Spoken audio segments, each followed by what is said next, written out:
welcome to the Entertainment Gig Podcast, episode 11. My name is Cleon.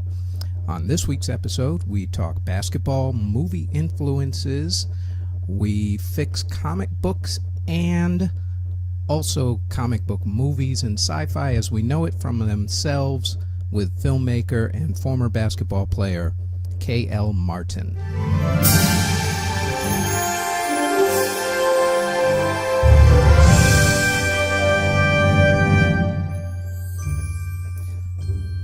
Okay, this week's interview is with K.L. Martin. He is a former professional basketball player.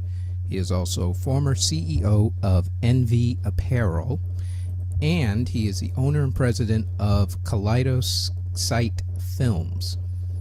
We talk this week about basketball, about his movie influences, movies in general. We also geek out about many things, specifically the DC Universe, how we would fix comic books, Star Trek, etc., etc. And most importantly, we talk about his new project, The Hit, and his upcoming project, $5. This interview is probably going to be very rambling and whatnot, but you will get it in its entirety, and it was a lot of fun and a great conversation to have with my new buddy and soon-to-be new New Yorker again. This is filmmaker K.L. Martin. First and foremost, thank you very much again for doing this. I appreciate you taking the time out of your schedule in order to talk to me about what you do. Thank you for having me. For that, I greatly appreciate you having me on. Let's talk about, first and foremost, you've done a few movies now. You've produced and directed a few movies. You've got Viva. There's Viva. There's Live Out Loud. There's Grounded and The Intruder. Were they all web series, or were they short films, or what were they? So The Intruder was a short film. That was actually filmed out in Las Vegas. And that was a short film that we did. We kind of put together. It turned out really well. It's one of those projects that it's one of those things you go in and you're organized, and no production really goes smoothly. But that one went exceptionally smooth out in Vegas. And the other three, Viva, Grounded, they were all web series. Some of them were proof of concept. Specifically, Viva was proof of concept. It was actually written by a very good friend of mine, someone I went to high school with, and someone who's a very successful ad man and a fantastic writer. His name is Michael Abdul-Kawi. And it was a proof of concept, and it went well. Didn't catch on as much as I would hope or liked, but I was really proud of it. So basically, The Intruder was a short film, and then the other three were all web series. Can you find The Intruder online anywhere? Actually, yes. You'll be, as of probably, I think this is on the 15th. It's a 15-minute short. We actually were, the reason why we made The Intruder initially was because it was also going to be a kind of a proof of concept. And now that we know that movie is going to probably move forward, we're allowed to pop it online as of July 17th. So July 17th, we'll be able to put it on our Kaleidosight Films web channel and Vimeo and stuff like that. So July 17th, it'll be out there. Oh, excellent. And we'll put up the link when that happens, definitely. Awesome. Which leads us to The Hit. Describe The Hit for us. So, basically, in a nutshell, The Hit follows a much maligned hit woman who has come to the point where she's basically tired of the life that she has led successfully and efficiently for many years under the mob boss named Sperduti. She finally gets to the point where she wants to branch out into other things, and by making that decision, she starts to lose her sharpness, her edge in her jobs, and she starts to make a mistake, and that mistake, comically and dramatically, it causes a lot of ripples and it causes a lot of damage. The hit itself actually goes into, it started off as a full-length feature, and I was kind of tinkering with it. It's called, and that full-length feature is called Border. I initially decided, I want to make a short first and go from there, because honestly, it's probably better. Sometimes filmmakers get this thing where they want to just go straight into like making a feature, and there's a lot of work to it, especially if you don't have the financial means or all of the funding. So I decided to make another proof of concept, and it turned out great. It turned out really, really well. Wow. What was the budget on this thing? So honestly, the budget for it was probably close to about $6 or $7 grand.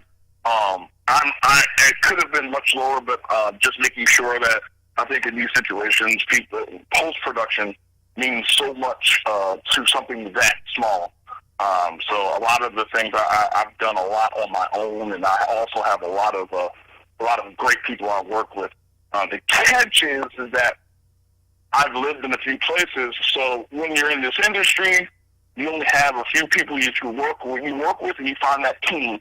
So if I'm spread out, so like for example, I had most of the crew that was down in Florida because it was shot in Coral Springs, Florida, a little bit outside of Fort Lauderdale. And for the post-production stuff, my editing person, my editor is in Miami, my VFX guy is in Las Vegas, my colorist is in Los Angeles, my sound person is in Pennsylvania. We all spread out because we started becoming decently successful in the things that we were doing, but we still work together. So it was a lot of fun, though. So it was a ton of fun. How many locations was this? Was this all just one house, or? So technically, there were, if you count the exterior, the one street, there was 3 locations. It was a warehouse, actually 4 locations. It was a warehouse, 2 houses, and a suburban street. When it comes out, one of my favorite scenes in it was shot in my recently passed away grandfather-in-law, Arnold Drucker, who lived in this beautiful house he just let me take over for an entire day and make, basically add to the realism and a lot of the design, the look. So it's basically 4, but it looked like so much more. We did a lot of trickery, but it worked out well. Oh, nice. What type of problems did you end up with this production? So, let's see, in pre-production usually goes smooth for me. I love pre-production as much as I love doing the actual production. So pre-production was smooth, considering I didn't necessarily have the manpower to get a lot of it done, but I did get it done. That was not an issue. Production, the only issue that really came up, it was actually a very comical issue. We had a guy who was supposed to play one of the main characters, whose name was the Fat Man. And the poor guy, I think he was like maybe a first or second time actor, but he couldn't read the call sheet. And he decided he shows up on a day he's not needed to be there. But I said, hey, you can stick around, and whatever. So I have a very good producer. His name was Rafael Gutierrez, and I was directing, so I didn't have to be the producer. I could work with the actors and blocking and all this other stuff. But the guy sat there, and I guess he self-ignored. I don't even know, but he got upset, and he walked off the production. I didn't even it was crazy. It was like we were going, I think we were on hour 9. And the producer comes over to me and goes, hey, where'd the guy go? I go, what? Oh, yeah, he's probably sitting where we were eating or whatever. And he left us a note, and he basically said, the Fat Man has retired from this production. And we just kind of looked at each other like, wait, did this guy just quit? I literally still have that piece of paper. I framed it because it was still one of the moments in my life that I've laughed so hard because it was just unexpected. Okay, that's a first. I hadn't heard that one before. What did you say? I said that's a first. I never heard of that one before. But yeah, but the thing is, the one thing I think that's really helped in my career is I'm very good at planning and backup planning and plan B and plan C and plan D. And the reason why I say that is because there was a guy, his name is John Skiba, who's actually also my editor. He was doing the behind-the-scenes footage for, when we put together everything. And he's a pretty good actor. But I brought him on not only because of his skills technically, but I was like, just in case. I don't think it's going to happen, but just in case. So this happens, and within 2 minutes I go, John, get dressed. You're going to be the fat man. And he just looks at me and goes, okay. And he nailed it. That was the main production thing that was really big because we were worried. We were like, oh, God, we're going to have to walk through this. And he absolutely killed it. He did better than the original person there. So it worked out beautifully. It was that was probably the only production issue we really had. We had one scene where we had to shoot it like 2 or 3 weeks later. We had a restaurant that kind of backed out the day of. The manager, the general manager, didn't communicate well on what we were going to be doing. So in order for us to happen, we got there, and he was like, okay, you're not going to be able to do this. And all we could think about is, oh, crap, now what are we going to do? Because we can't do anything without this restaurant. We ended up finding one, but we had to travel across the state to do so. But it worked out. It all worked out, really. And outside of that, the post-production part is just basically workflow issues, which is everyone's so far away. At this point, you just have to be able to have a good working computer with great internet and hope for the best. Yeah, true. How many days was pre-pro? So pre-production was about, I would say about 2.5 months. So pre-production was 2.5, 3 months. I started with a small group of people somewhere along the lines of, I think we shot in October. So I would say we started in the middle of July, August, September, and then went right into, I think that's the main reason that it went so smoothly with minimal issues, because we took so long to get everything done for this short that was shot over 3.5 days, that there was everything, we were prepared for everything. So it really worked out well. Oh, excellent. And how long was your post-production? Post-production actually just ended. As of this recording, it just ended. We got to the colorist, and we're basically done. We added the music. So I'm getting to actually see the final cut of it on Monday, or the final cut of it on Monday. And then by the time this actual podcast comes out, we'll be entering a bunch of festivals, and hopefully doing well. Probably be released July 4th, because I'll be moving up to New York July 1st. Oh, okay. All right. Yes. So leaving Vegas, basically.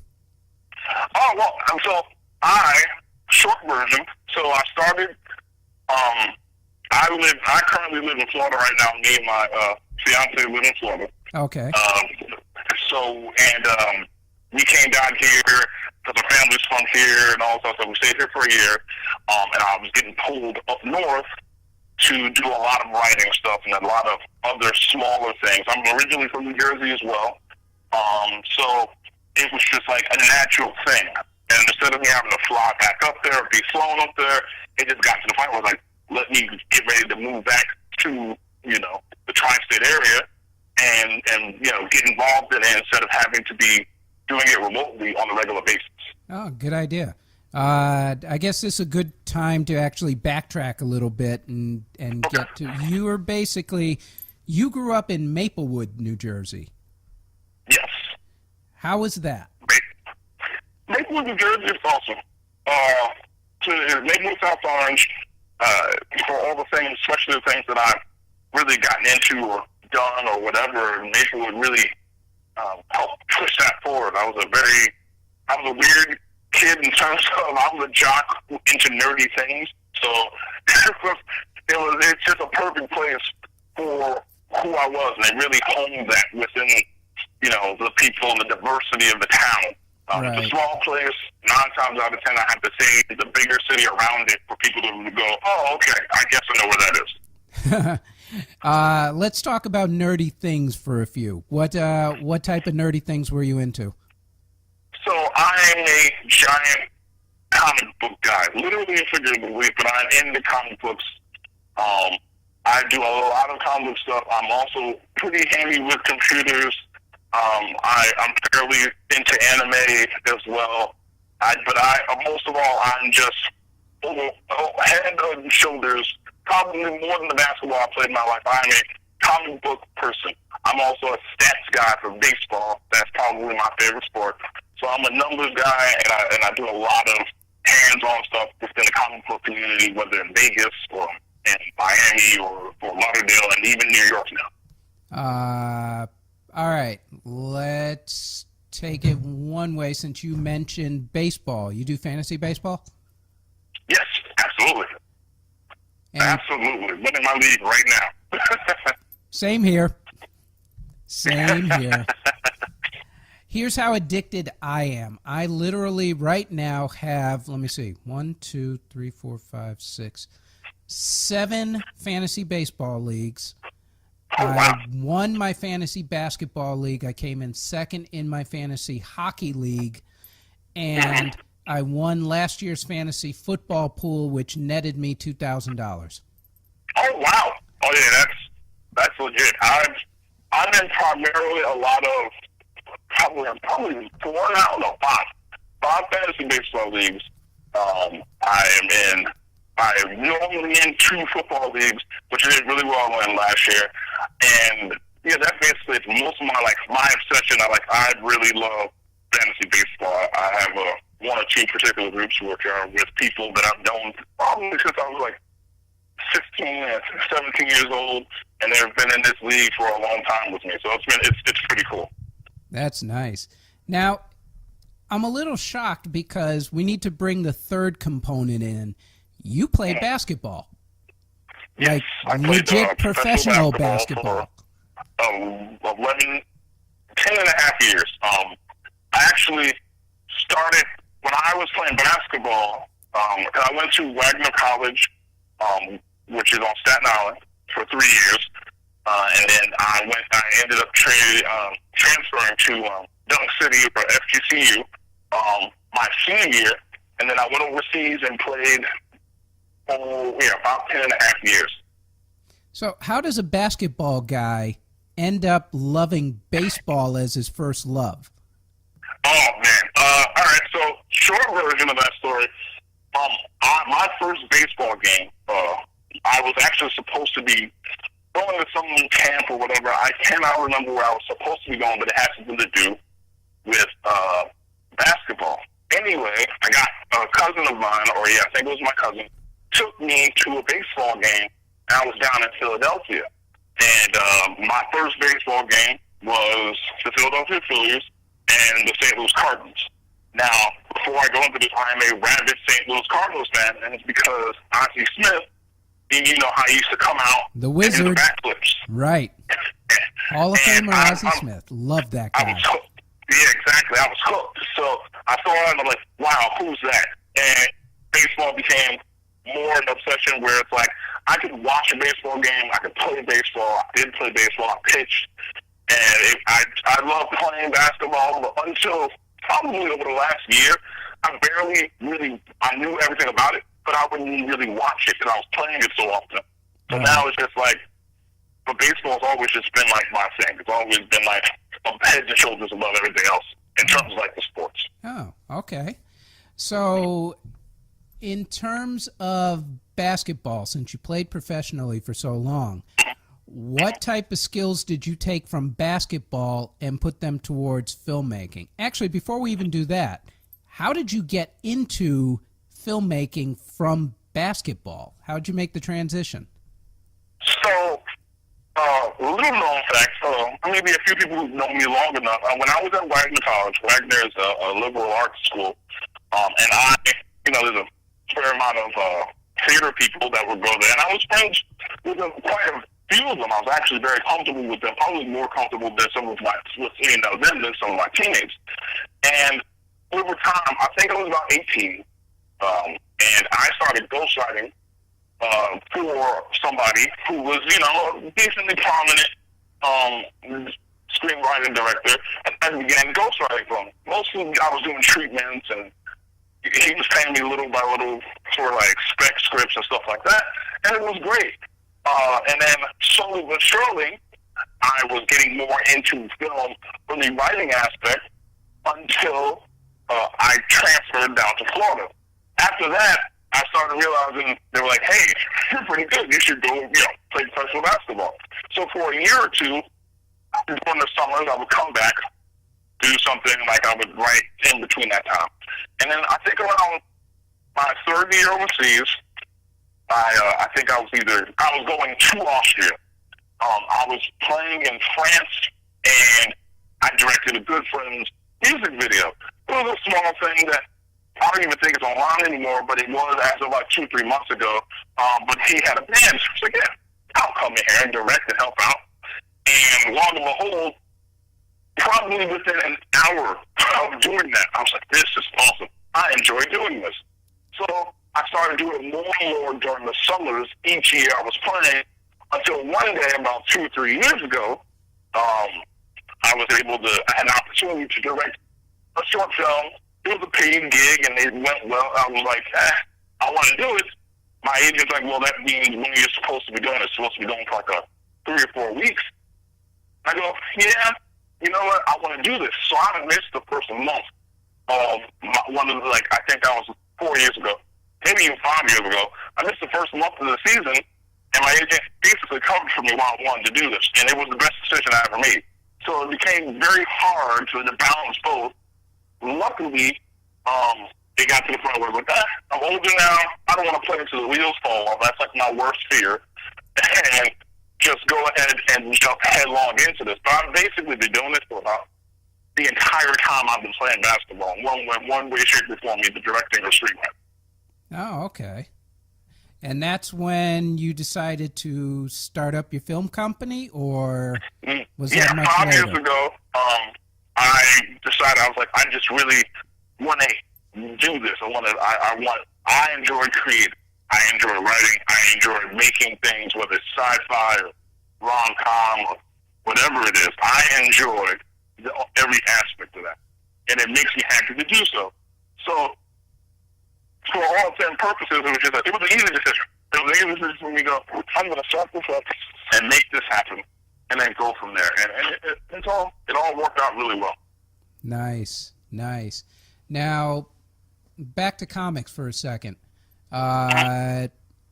Let's discuss the comic book film industry as a whole right now, since you're into comic books, as am I.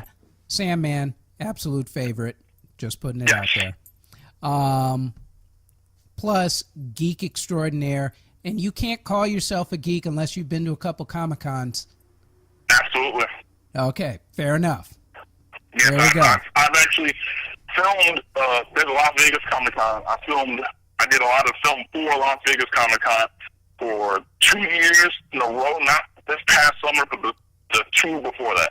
So I was always, I was very into that. I had a booth when we were producing this show called Nerdcore Unlimited, which was kind of like a comic book inside edition type thing where, kind of give you the breakdown of all the things that were happening and whatnot. And, I actually saw that. I've been that spring. Yeah, I actually saw that. Yes.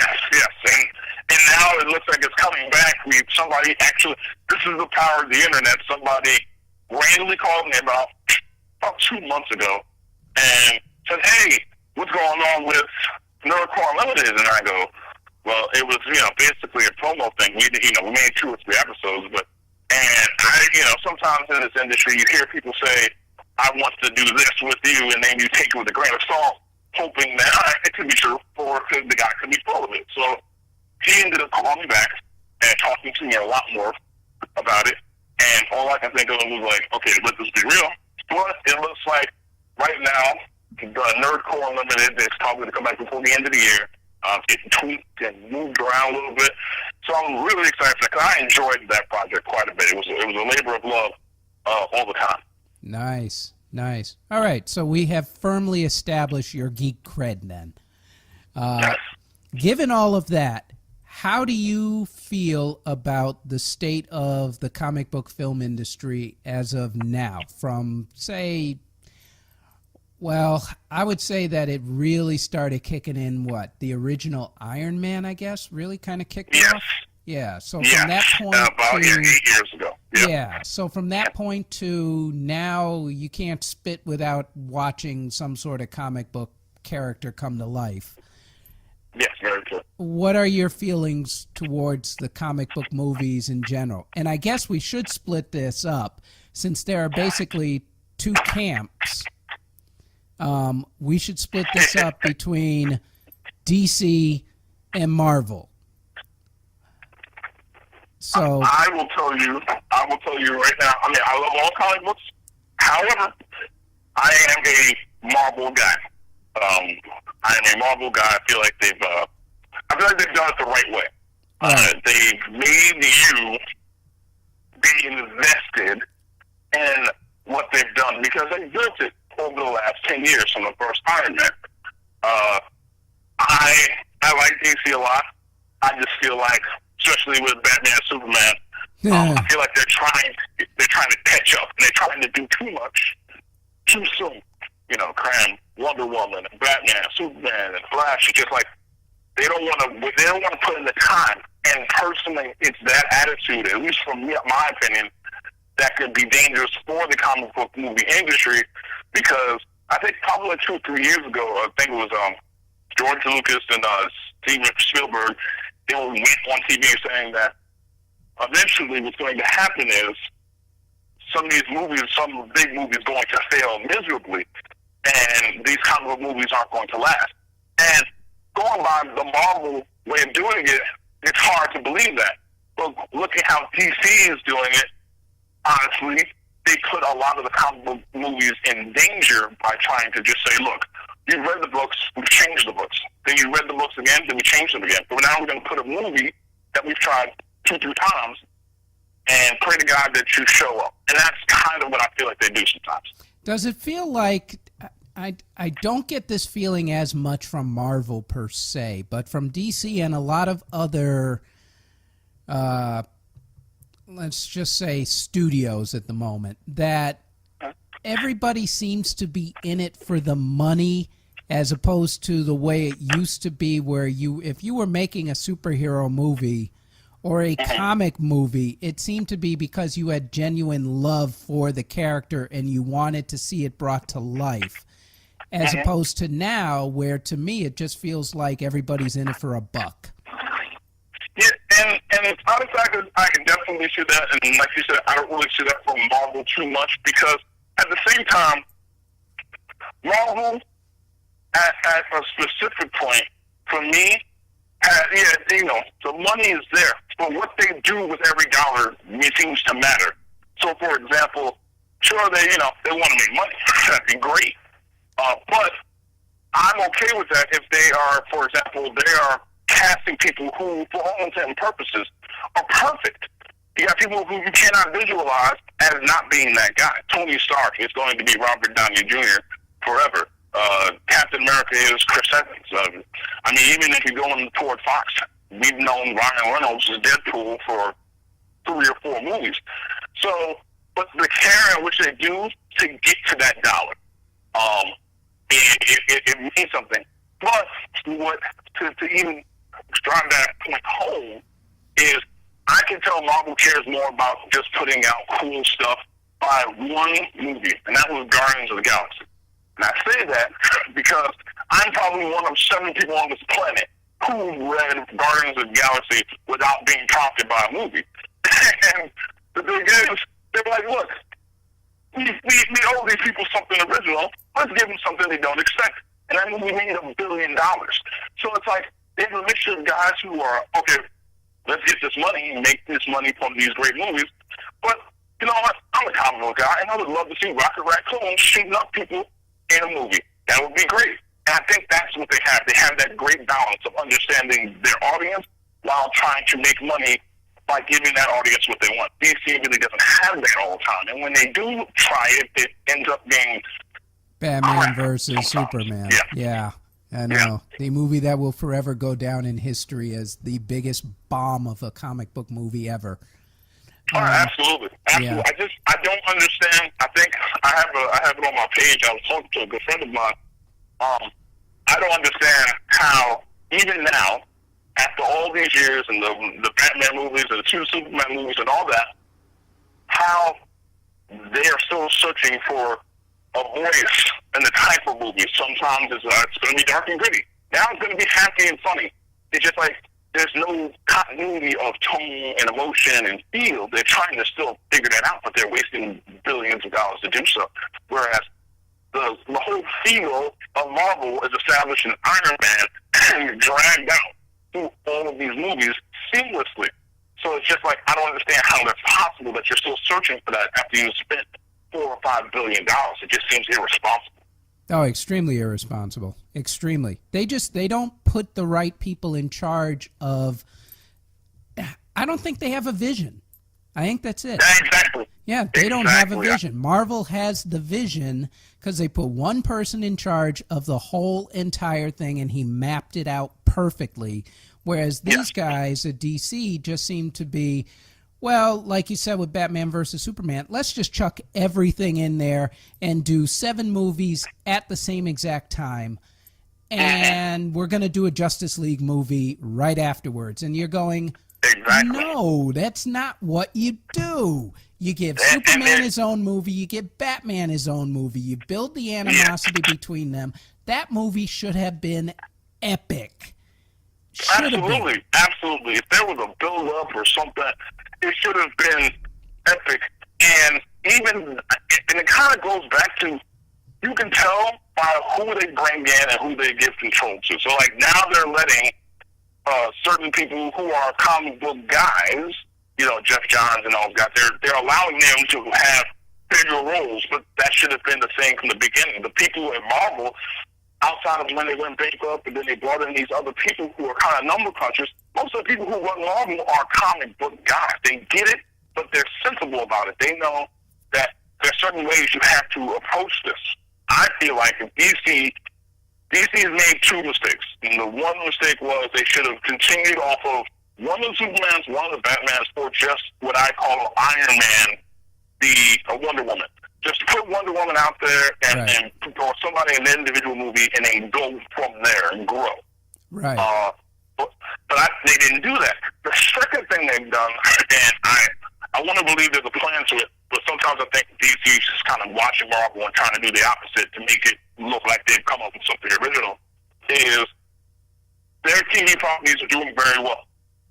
And I'm thinking, okay, they did the backdoor thing for Flash, then they did the Flash. The first season was great, second season was even better. Arrow has gone up and down. They got Supergirl, they've got Awesome, they got Legends, all this stuff. And you're sitting there going, well, this is going to be great. Now, you don't have to get a new Flash. You got Grant Gustin. Right. You're not going to use Grant Gustin. That doesn't make you're going to get Ezra Miller.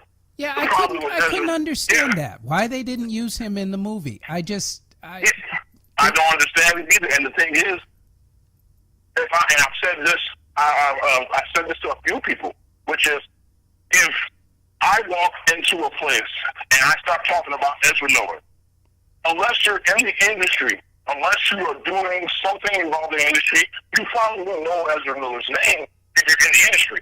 But if you're an average Joe on the street who probably watched a few movies here and there and watches a lot more TV, you're probably not going to know who Ezra Miller is. But if I come in there with Grant Gustin, I could show a picture of Grant Gustin that may not know his name, but they'll be like, that's the Flash. And it's just like, why would you go against that? It doesn't make sense to me. It's like, don't try so hard to be different. I know you don't want to follow in your rival's footsteps, but at least walk alongside a little bit, you know? Yeah, exactly. Yeah, I couldn't agree with you more. They've messed this up, and my favorite character of all time has been and always will be Batman. And to which I had hope, because the 3 Christopher Nolan, Christian Bale Batman movies were awesome.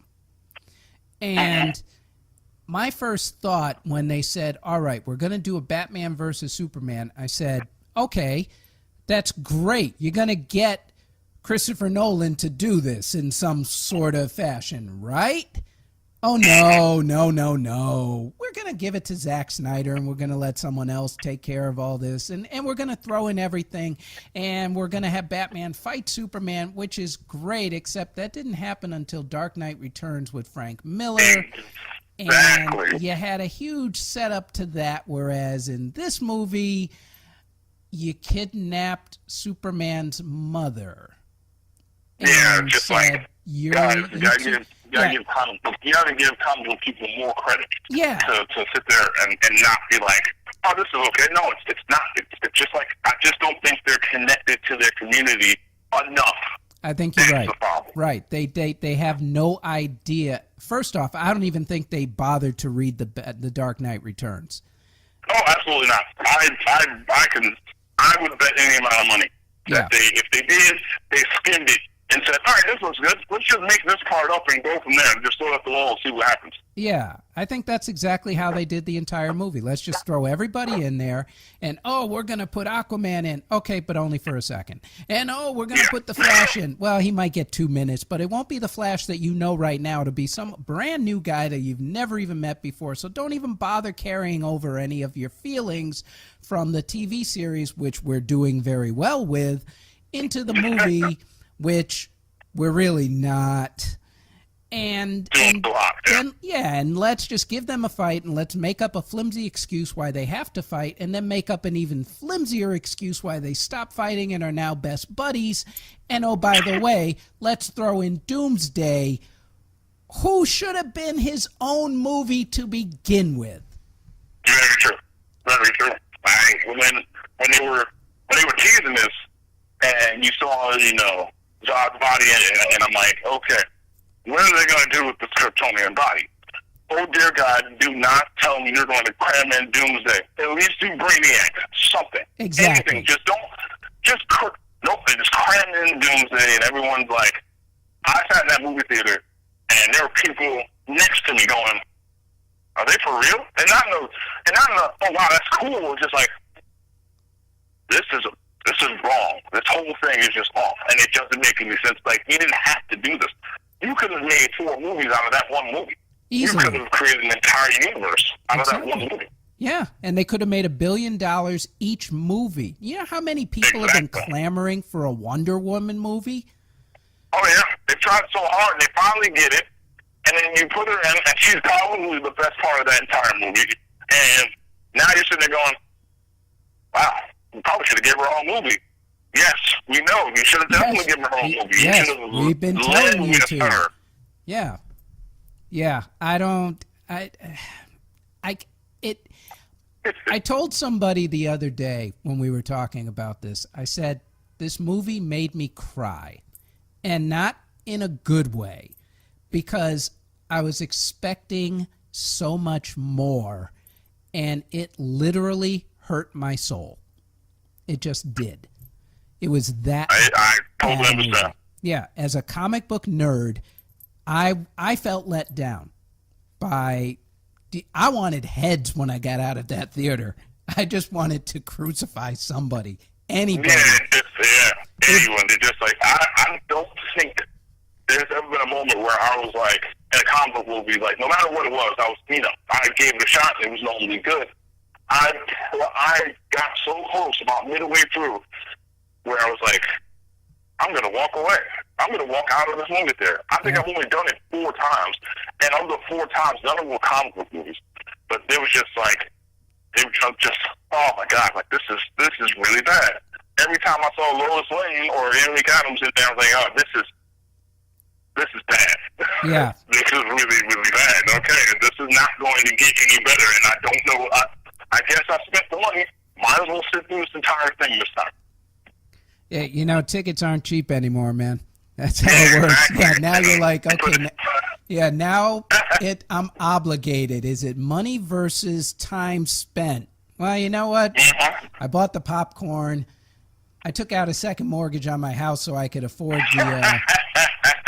the chip and dip and the pretzels for 2. So, okay, fine. I'll sit here and I'll just watch the damn thing. So now let's fix it for them because they seem incapable of doing it. I hear Zack Snyder may still be around in order to mess up another few movies. So, of course. Yeah, because why not? So, Why not? let's fix the comic book industry as a whole. And you're welcome, comic book industry, whoever's listening. If you were going to make a comic book movie, because I know you're going to at some point in your career, would it be an original character or would you pull the rights off of another character? And if you're going to pull the rights off another character, which one would it be? So, I personally, I've actually, I don't know if you saw it up there. We actually did a teaser. I'm a part of a group of guys who are. I have had a few original characters. I would probably go about an original character because I think I would put in more work to lead into it to get to the point of being able to say, "Hey, I'm going to make a movie about this." So I think I would definitely plan it out better than DC. That's on my word. I really do feel like since I do have some original characters and some people, I would draw it out to the point where by the time I would make that movie, it would be good. However, if I were to choose, I would love to pull a character from either Marvel or DC. And if I had to really choose that, from the DC perspective, it would be the new Batwoman. I feel like that would be a very, very good movie. And I think that would be my DC one.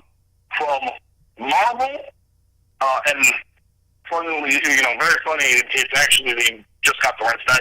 I really would love to take a crack at Namor. I really would. I would like the submarine. I would love to take a crack at that, mostly because I've really kept up with them. I mean, the only other character between these two that I would choose over either one of them is the Green Lantern. I am a big Green Lantern guy. I'm the John Stewart, Kyle Rayner, those guys. I'm a huge Green Lantern guy, and when that was one of the 4 movies I mentioned earlier that I walked out of, where it was like, all right, Green Lantern movie, this is going to be great. Yeah. And like, this is the worst thing I've ever seen, and I've seen a lot of J-Lo movies, and this is the worst thing I've ever seen in my life. Yeah, we sat through Geely, and I was like, all right, if I could sit through Geely, I can sit through Green Lantern. Nah, it didn't happen. Didn't happen. I walked out too. But that's what I want. Honest to goodness, I would like, between those two, above those two, I would like a crack at Green Lantern. I think that I personally, as a director, as a screenwriter, one or the other, would do a far better job than what they've done so far. If they hadn't done anything, maybe I'd be a little bit more understanding. But I think since DC has such a massive disconnect with their people, letting someone who has that feeling for that character, that love for that character, take a crack at it in either a directorial or screenwriting role would only benefit them. I don't even care if it's me. It should be somebody who's connected to the character and not a way that you're just trying to sit there and jam this in because it's making money. You should get somebody who, yes, understands the value of money, but understands and cares for the characters, which I think DC lacks. I don't think they truly care about what they're doing. I think they're doing it because if they feel it's cool enough to make money. That's the issue. So Green Lantern would be my number one, for sure. I want that shot. Now, if I were a studio exec and I said to you, Kevin, my man, my buddy, I'm going to open up the bank for you. I have financing set up. You can make a movie for $1 billion. Because why not? Yep.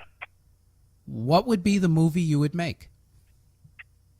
What is your dream project? Is this within the comic with book anything? It could be comic book. It could be a rom-com. It could be sci-fi. You could, I don't know, redo 15 Star Wars if you wanted to. What is your... Yeah, unlike Disney, who's already... Well, never mind. Let's not go there. Anyway. Yeah, let's not even go there. Yeah, let's just not touch that subject. Anyway, Rogue One, let's make it happier. Yeah, that's a bad idea. Oh, yeah, they decided they're going to do reshoots on Rogue One because they thought it was too much of a war drama. I was like, that's the point. Yeah, that's kind of a... It's just... Sometimes it depends on the people who run the show. You can always tell how many people are actually involved in the creative process and how many people are like, I'm just trying to put my... Because I'm sure you know this. There's a lot of people who are like, I've had to sit there and talk to people who want to do studio jobs or have studio gigs and stuff like that. And that sounds great, but when you're an indie director and you do that for a studio gig, you're not in control. You have these suits that just want to put their 2 cents in. Right. Put their 2 cents in. And you're not used to that. As an indie guy, you're not used to that. You're used to, well, my decision is my decision, and that's it. Exactly. And it's a process where people like that, like with Josh Trank, I think, and this will answer the question that you asked about the opening up for $1 billion. From a comic book standpoint, it would be, I need to erase all the Fantastic Fours, and I need you to let me get this right. That's one. But Josh Trank, yeah, he's an indie guy who got a lot of money very fast.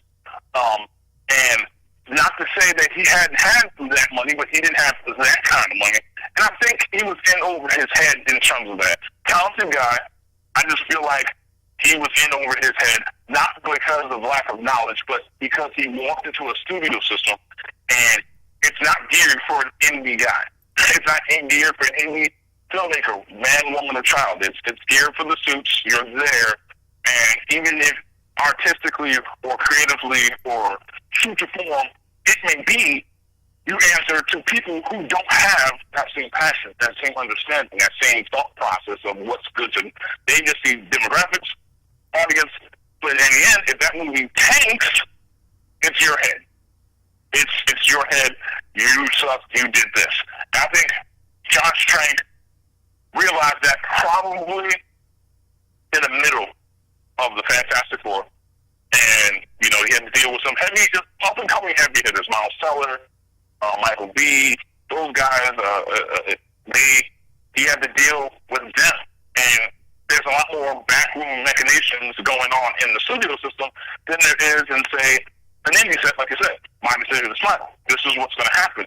Even when you have investment, it doesn't matter because the investor's like, well, I'm giving you money. I trust your instincts. Make sure I get something back. That's great. And if it tanks, it's on you. But if it does well, it was because you were in control. So I think Trank was a little bit in over his head because I don't think he understood the true expectations of the studio film.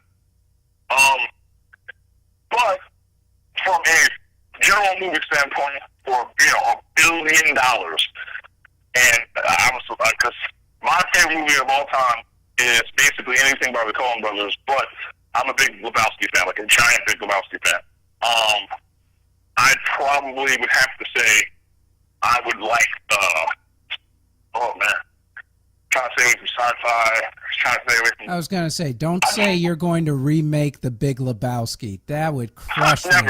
Never. That movie, there are 2 movies, if they ever said that they will remake, I would be really upset. Like, I might just stop doing everything. And that's The Big Lebowski and any of the Back to the Futures. Right. That would crush my soul. It's just like there's nothing left. You know it's coming, man. You know it's coming. You know it's coming. I know it is.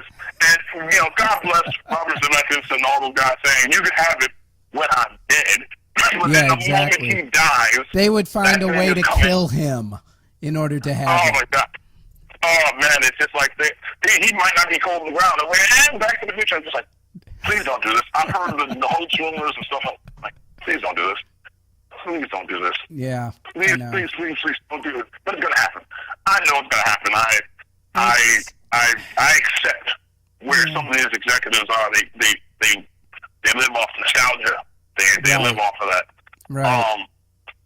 But if I had to $1 billion to remake something, I am going to go sci-fi. I can't help it. I'm going to go Star Trek. I want the Star Treks to be done. The last two haven't been awful. I want the Marvel feel to what Star Trek can be. I want people to be invested in what Star Trek is again. You know, where those things like Firefly or Star Trek, there are a couple of franchises that have just kind of been neglected because people don't want to put the effort and time to care about what's happening and how they're done. And I think I would love that. That would be my one thing. Rom-com wise, there's a couple that wouldn't even need $1 billion. There's a couple that wouldn't even need a couple $100 million, to be honest with you. But something that I know would need it, Star Trek. I would like to go in there and go Star Trek. Unless you said, hey, Kevin, you can take over DC and make it right now. I already have a plan. I had it all figured out. I know how to make all of this badness go away from DC. Like that. All right, let's go with Star Trek for a minute. Well, first off, there's a new Star Trek coming out, which, yes. If you're probably like me, you saw the two trailers, and you saw that first trailer, and you went, really, a Beastie Boys song in a Star Trek movie? That's how they get you. That's how they get you. Yeah, that's that DC way of doing things. That's how they get you. That's what they're doing. Let's really screw it up. Yeah.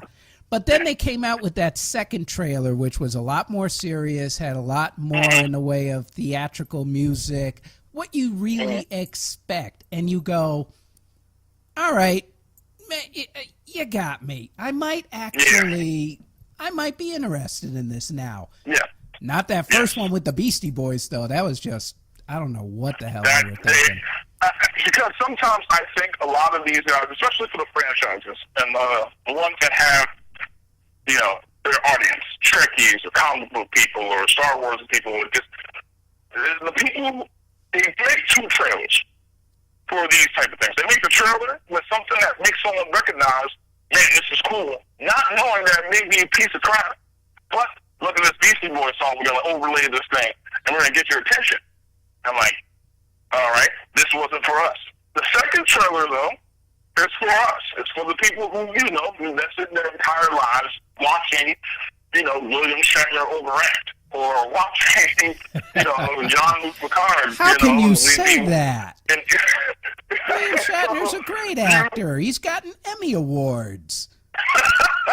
You know. It's just, oh, man. It's just, I love him. I love him. It's just like, we've invested time to that. So that second one's like, let's give the geeks what they want. And that second one was much better. I agree with you. So much better than the first one. It's like what they're doing with Suicide Squad. Right. Where they, you know, okay, man, let's put this Queen track over it. This will make everything better. Yeah. And suddenly we're like, I don't feel too bad about this. Yeah. Yeah. So they make trailers based off who they're trying to attract. They already know they got us.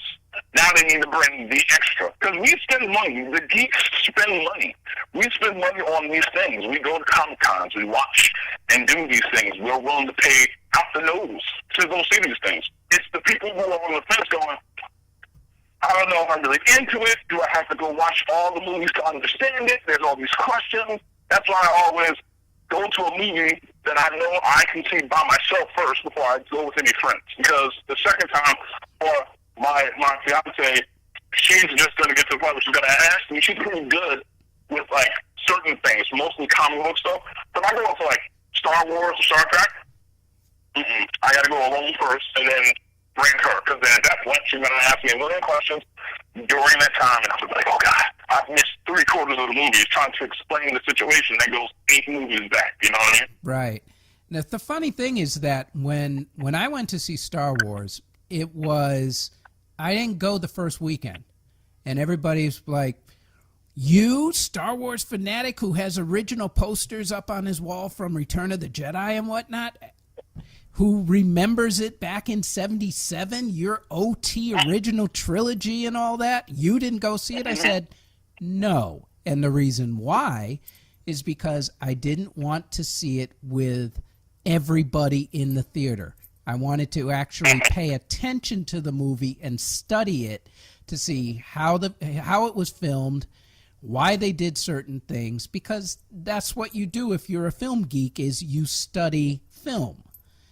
And everybody there was just basically there because it was an event and everybody wanted to go see it and scream and yell, and I wanted to listen to what they were saying. So I didn't bother to go. So I completely understand you when you say there are certain movies where you have to go by yourself in order to enjoy them first and then go and enjoy them as a group. But now, in terms of Star Trek, which era would you do? I personally I would like to do, you mean in terms of like the 90s, because all the William Shatner and Leonard Nimoy ones, I love those. I love those. They're always going to be good for me. I would like, they did a couple of the shows, like when they did Voyager, which... Right. That was in Next Generation's era. Yeah, and then, so I would probably go with, because anything involving Gene Roddenberry directly, I leave alone. Let that happen the way it is. You know, Deep Space Nine, all that other stuff, you know, after his death. But, like, I'd like to give it another go with Voyager, with, what was the one with Enterprise with Scott Bakula. I feel like they didn't do a lot of, they could have connected those in so many ways, and I know Star Trek is a bit complicated in terms of, like, what's owned and what's rights and what can be done and when movies going to be made and stuff like that. But I really feel like they should have explored a little bit more the newer stuff that was leading into what was William Shatner and Leonard Nimoy, or the stuff after that. I think those should have been done a little bit more. And I don't think they took enough care or gave it enough. I mean, Voyager was stuck on UPN for so long, and you know, Deep Space Nine, I thought Deep Space Nine could have been even more fantastic, but it was, again, on a small channel, and I feel like these things on a grander scale could have done even more wonders for a pretty feathering population of Trekkies. Right. Well, they're putting out a new TV series, which is going to be on... CBS has its own little app. What is it? CBS All Access, I guess, where they show their shows. Yeah. And I'm personally worried about it simply because, and if you look at CBS, trying to get younger, and that's good. Yeah, it worked great for Supergirl. That's the thing. Like, you're trying to get younger, and you're trying to do these things, but you just lost. You know, I know Supergirl, I know CW and all that is on blah blah blah, but they ended up going to the CW, and you're having trouble maintaining this views that you're trying to find. So putting something that has a lot of views and a lot of people who like it on a channel in which you have to pay for to see doesn't seem like it's going to be a conducive way to, you know, do things well for the franchise. If they wanted it to do well, or if they were confident in it, at the very least, you put it on some primetime thing, a pilot at the very least, and give it, you know, to people, give it a couple episodes on normal network television before just saying, we're going to do all access on an exclusive app. You have to pay for it. But when's the last time a Star Trek show has actually been on TV? It's been almost, 6-7 years? So you don't have that audience anymore. I would say after the last Star Trek came out, I would definitely say that would be a good time, because now you have an audience that will follow it. But now there's nothing Star Trek on TV, and the people who are Star Trek people are the people who go to cons to be reminded of how cool Star Trek is. There's been one movie.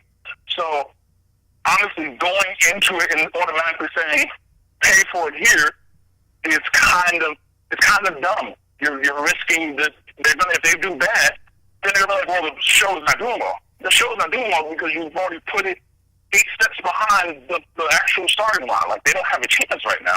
They have to do, you're spending so much more money on promoting it for people to come and see it in your app, where you should just put the first 6 episodes on network television, and now you've got your audience back. Now, I'm going to go see this. The WWE does it all the time, where they've got their best matches, but then they put these other matches and do things in the middle that lead into it. So now you're thinking, you know what? I'm not into wrestling, but I like John Cena, and I kind of want to see this match. And that just builds it up for me. I might pay for this, and that's what happens. But CBS, they're doing this all wrong. I think they're really thinking too much. That yes, there's a lot of Trekkies, but you have to understand these Trekkies are going to want to see what they're going to put up. They're not young people. They're legitimate people who understand how this is supposed to go. If they go around that first episode as BS, you're going to see viewership just drop to the floor again. Right, I agree. Especially if this new movie doesn't gain any traction, which at this point, I don't know. I'm not feeling it. Yeah, I'm not feeling it yet. Even with that second trailer, there's no buzz to this thing as of yet, at least. That's the other thing. It's very strange. There's no buzz. Like, outside of these two trailers, there's no buzz. So now, I hope to God, especially CBS is not like, hey, we got this movie coming out ahead of when we do this. Everyone's like, what movie? That's a bad sign. I don't necessarily think many people have seen, if people have seen the trailer and hated it, that would still be better than what is happening now when there is no buzz. Like with the Ghostbusters thing, people are trashing it, but they're getting views. And again, people who are going to just go and see it just because. But now you don't have people who are even talking about Star Trek right now. So it's kind of strange. It's a very weird time to be a Trekkie. Yeah, I would agree with that. Well, let's see. We've fixed the entire comic book industry. We fixed Star Trek. Let's talk about what you're doing next, which is $5.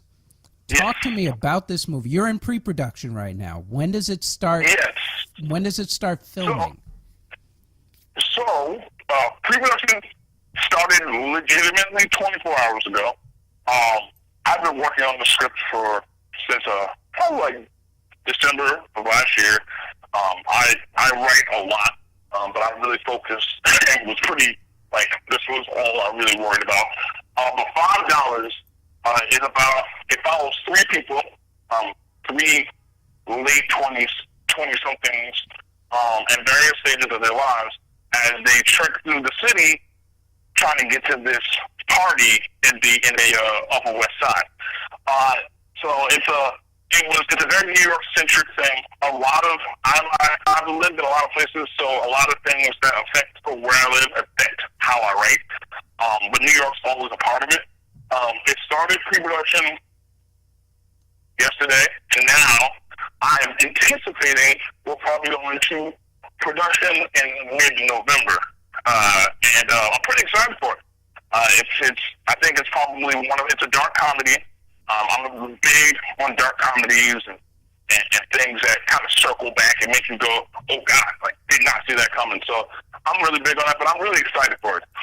Really talking to a few people, one or two I can't mention, but hopefully have some legitimate attachments and really get this thing going to be up in New York. I'm really excited for it. Nice. So you're going to film it all up here in New York City then? Yes.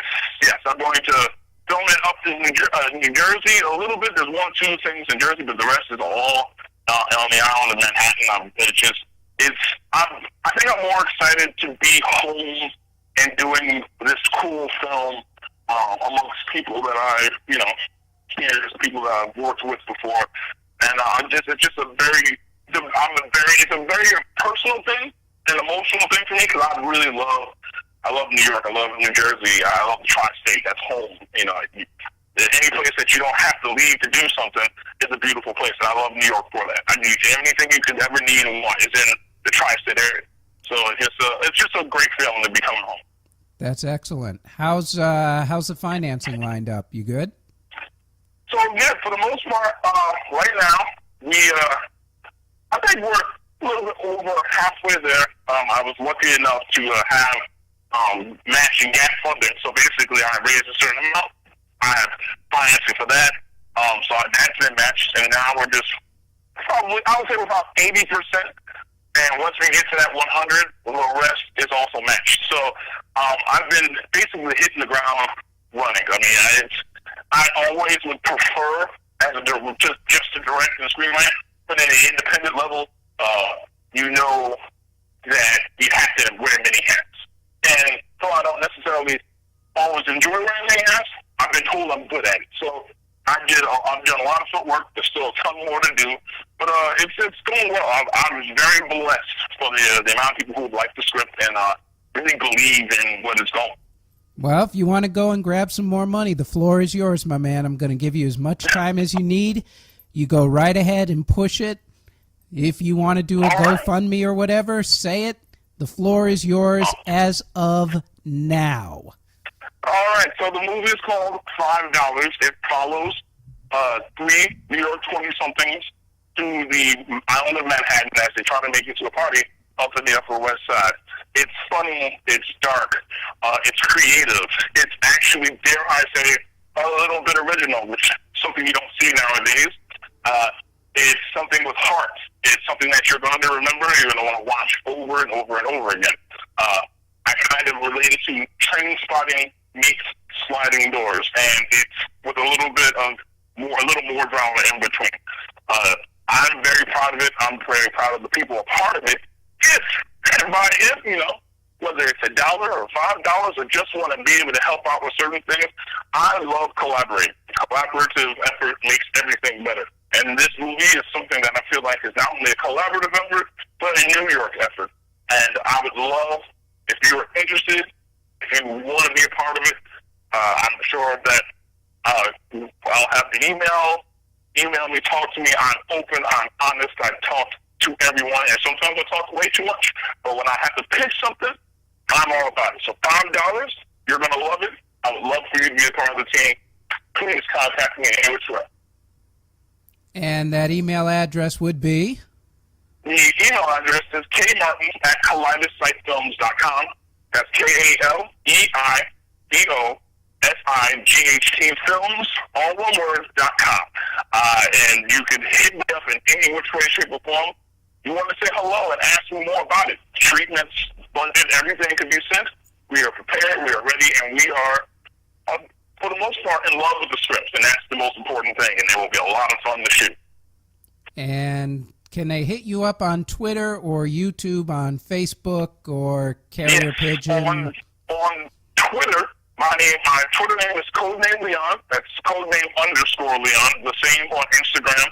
On YouTube, we have Kaleidosight Films, as well as we have Kaleidosight Films on Vimeo.com. But Twitter, Instagram, all is Codename _Leon. You can even get me on the same thing for Tumblr, same thing. Codename _Leon.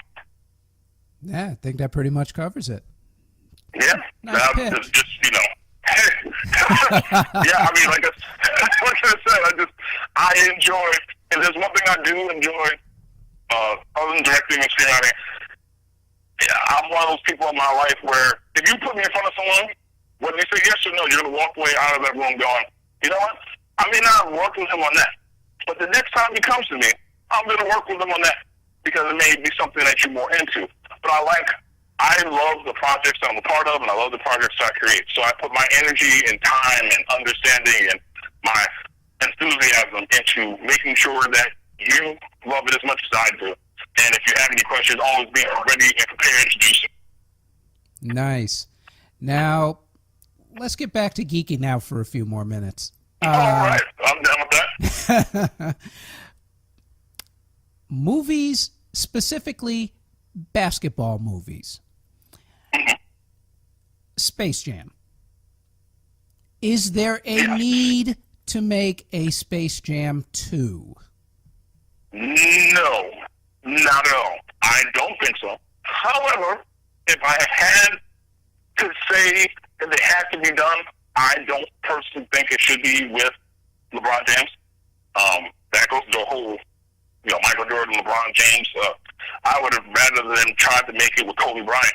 If that were the case, I don't think necessarily they made the right decision on that. But I don't think it needs to be made at all. There are certain movies, there are 5 to 10, maybe 10 movies that I know that should not be touched. Give me your do not touch list. Yeah, give me your do not touch list. Okay, so Big Lebowski. True. Any of the Back to the Futures, Right. all Cameras 1 or Cameras 3 or whatever, Space Jam, for sure. They're talking about redoing the original, rebooting somehow, someway. The original Night of the Living Dead, which they've done the zombie genre way too much now. Leave that alone, for sure. Another movie, a lesser-known movie, though I would kind of be very interested to see how it'll be taken nowadays, but I don't think they'll have the guts to do it, and I'm happy about that, is Steve Martin's The Jerk. They were going to there and try, and I think that's a bad idea for a multitude of reasons. I don't even think that movie can be made nowadays with the way the world is right now. You and I are the only ones who are ever going to get that whole "I was born a poor black child" routine. Oh my God! I want to be in the theater when that happens. Yeah. And just hear the gas. Oh this is going to be hilarious. I'm going to be in the movie theater just laughing at people's reactions. Everybody on Twitter, I can't believe he just said that. We must boycott him. Man. Whoa, boycott. It's over. We're never going to show up at these theaters again. It's just absolutely insane. And then Scarface should never be touched again. That's for sure. Serpico, they talked about that. That should never be touched again. And I think that's basically those are the big ones that stand out in my head. I know I'm forgetting one more that's probably gonna pop up like randomly as we're talking, but they should be. Those are the movies to me that it's just like, hey, I get it. You guys like nostalgia, but you're killing me. You're taking these movies that were good in their time, and you're beating them to death by making them come back to life. And I always feel like those things can only end badly because now you're trying to franchise something, and it's not something I want to see at all. I could think of one that I just thought of. E.T. Yes, E.T. Yes, yeah. E.T. should not be touched. Right, E.T. don't come up with a sequel. Be. Yeah, don't do a sequel. Don't do a reboot. Just leave it alone. It was one time, and don't have him come back to rescue Elliot for whatever stupid reason, or now that Elliot's an adult, or geez, I'm just giving them way too many ideas already. Yeah, exactly. Now, look, you may be responsible. Yeah. You might be inadvertently responsible for bringing E.T. back. I'm in trouble. I'm going to be reading in like 2 weeks. Oh, and in the Hollywood Reporter, there's a talk that the E.T. is going to get a reboot. What? No. Yep, I can see that. I can see the email. You might want to get a new email after that. I may need to go into the witness relocation program for even suggesting that they don't do it, because now I've given them too many ideas. Wow. That's too funny and so true. What is your absolute favorite movie of all time? Oh, so my favorite movie of all time is still a bit like The Big Lebowski was for me, top of all times. That and so this is a good one. People don't expect me to say. I am a big fan of Death to Smoochie. Death to Smoochie. Wow. And The Big Lebowski. Yes, Death to Smoochie.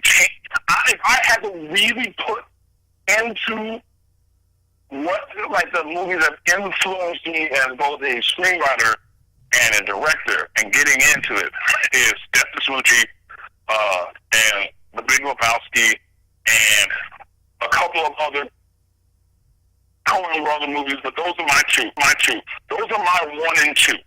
And then obviously, then everyone has that one war movie. Obviously, mine is Platoon, and then after that, the list can be reshuffled. But those 2 movies, Death to Smoochie and The Big Lebowski, are my movies. Those are the things that really created the thought process I had toward dark comedy and satire and all that other stuff. I really enjoy those movies. Those are my 2 of all time. What movie do you think deserves to get a reboot? Let's see. I remember now. I just remembered they were going to reboot Road to Perdition again, and that makes no sense because that's a 10-year-old movie. It's not like it was made 20 years ago. That shouldn't be touched. Right. There's a few westerns that I honestly would like to see kind of be given the technology that we have now. There's a lot of things that couldn't happen. So the whole Western genre, I honestly feel like deserves a reboot, except for Unforgiven. Like anything that's back in the day. Strangely, and people will probably crucify me for this, I want to see what I want to see the remake of Jaws. I know I'll get looked at like what I want to see what it's like. What they did what they did with those movies with a lot. It was a lot harder. I would like to see what that would be like today. Like what could they can and could not do. I would definitely want to see that. And any of the Jaws except actually the first Jaws. Everything else is kind of like let's make this money now. Yeah, I would agree with that one. Yeah. Everyone's like, everyone's scared of sharks now. Well, let's do this. And then another one, there's a lot more movies I think really deserve a reboot. But I think I would love to see what that classic those moments. I have a list of shots in my head that kind of always stick out to me. I would like to see how that would, that one shot when he's sitting in the beach chair and he has a cigarette all out of his mouth and he does that pull, that focus pull, where it's like it zooms in and zooms out when he sees that shark for the first time. Mm-hmm. And then I'm a big Brian De Palma fan, but I'd like to see the Untouchables redone as well. A modern day Untouchables. I would like that. The Brian De Palma one in '87 was great, and the TV show during the '90s was also good. But I would like to see that. I would love to see what that would be like today, modernized. That would be awesome. That's a good choice. I hadn't thought of the Untouchables because I love that movie so much. Oh my gosh! If you look on, I think it was yesterday. Every so often, out of the 3 to 4 directors that I really kind of try to emulate in some which way, shape, or form, 5 actually, Brian De Palma being one of them, I had on my page, they went shot for shot, they breaking down every shot in that scene in the Untouchables, in the train station. Yes, Union Station. Yes. Yeah. And they broke down that slow everything with Andy Garcia and Henry Field. It was just fantastic. And I love, because I do that. I look at, I try to emulate some of the older guys, and then there's one younger guy, not younger than me, but younger in terms of like newer director that I enjoy immensely, and it kind of comes from how I've forgotten a lot of my influence directing and screenwriting wise, which is a lot of English, UK stuff that's really influenced me as well. Nice. What drives you? Where does this passion for films and things that are so geeky, where does it come from? Making things. I enjoy making things. I enjoy creating things. I enjoy turning nothing into something. Taking an idea, conceptualizing it, and making it that world. It kind of reminds me of in the comic books. You know how in Marvel, it was Franklin Richards. He's got this power where he can make these little micro universes out of anything. He can alter the state of reality. And I kind of look at a script in the same way, which is I am creating this. This is something that I love doing. I'm pouring my heart and soul into this original or semi-original or this or overdone genre that I think will make people laugh or cry or think or all three, or make them feel uncomfortable by saying, I shouldn't be laughing at that, but that is kind of funny. That's my favorite. Somebody laughs at the joke and goes, wait a minute, that's not funny. I can't laugh at that. But you can. And I love being that. I love being a part of that. I love being the arbiter of that. That's my thing. That passion is creativity, like making things out of nothing. Just, this is a world. Let me show you it. Maybe you'll want to stay for an hour and 30 minutes. Let's do that.